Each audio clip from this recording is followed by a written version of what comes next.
Pedro, aumento de capital da Caixa Geral de Depósitos, mais 550 milhões no último dia do ano, 2.100 milhões só no ano passado. O que dizer sobre estes números astronómicos?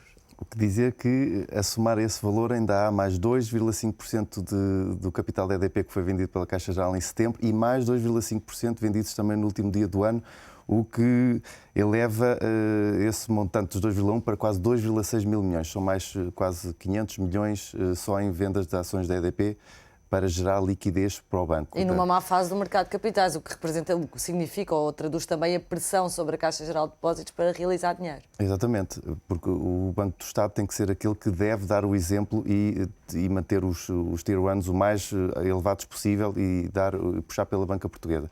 Com este aumento de capital, creio que o Tier 1 rondará os 9%, o que é um bom rácio, mas a Caixa Geral vive neste momento naquela angústia de saber o que é que se vai fazer ao BPN, porque já se percebeu que ninguém quer o BPN. Eu até era dos poucos que pensava que o BPN ia ter algum sucesso, mas, pelos vistos, os ativos são de tal forma maus que ninguém quer. E creio que vai ter que chegar a um ponto que, se calhar, o Estado vai ter mesmo que tomar conta via diretamente a Caixa Geral de Depósitos.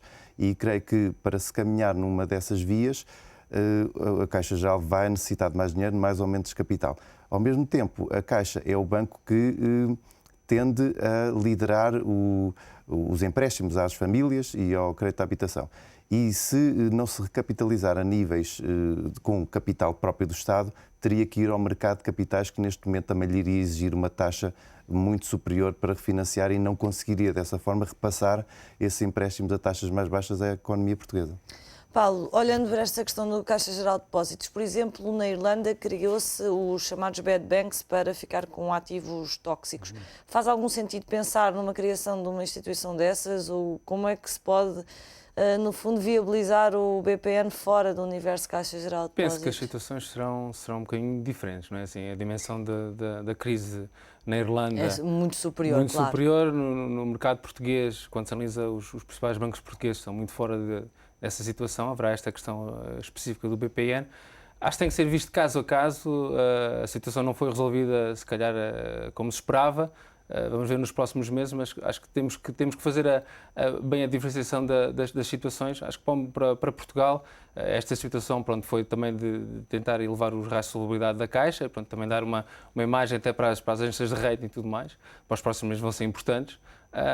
Acho que a consolidação do sistema financeiro português e o aumento dos rastros de solvabilidade da banca, dos principais bancos, isso é que é importante neste momento e que o Estado faça o seu papel na parte que é a contenção orçamental. Mais do que isso, já será suficiente para os investidores. E vês um cenário de aumentos de capital também por parte dos outros bancos ao longo de 2011? É possível porque o endividamento é necessário, não vão poder estar sempre a recorrer ao BCE e conforme as agências de rating começarem a pressionar demasiado, poderá ser uma forma de ter pelo menos capital a um preço mais razoável e poder realmente depois comportar os rastros de solvabilidade que são exigidos em termos financeiros pelos investidores. A chamar os acionistas a desempenharem um papel. A começar também a investir ainda mais.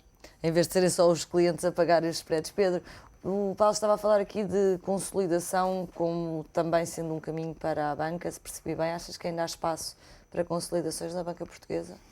Eu creio que o último espaço perdeu-se, que seria o BCP-BPI. Eu era também adepto dessa fusão e que, por uma razão ou por outra, não aconteceu.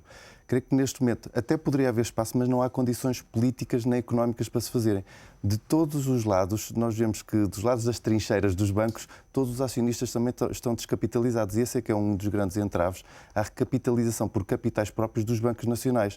É que a própria estrutura acionista dos bancos não permite pedir grandes esforços aos atuais acionistas sem que estes percam o controle que têm.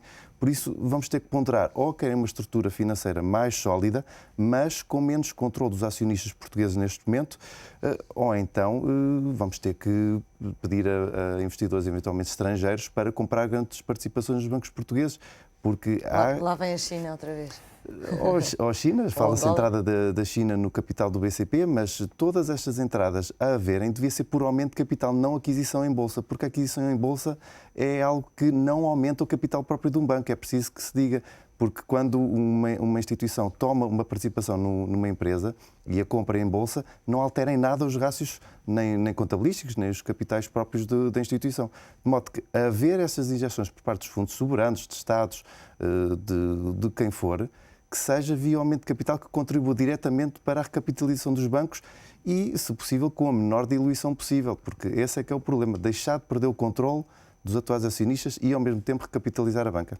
Pedro, muito obrigada. Obrigado. Paulo, muito obrigada. Fazemos uma curta pausa neste fecho de contas. Voltamos já a seguir. Fique por aí.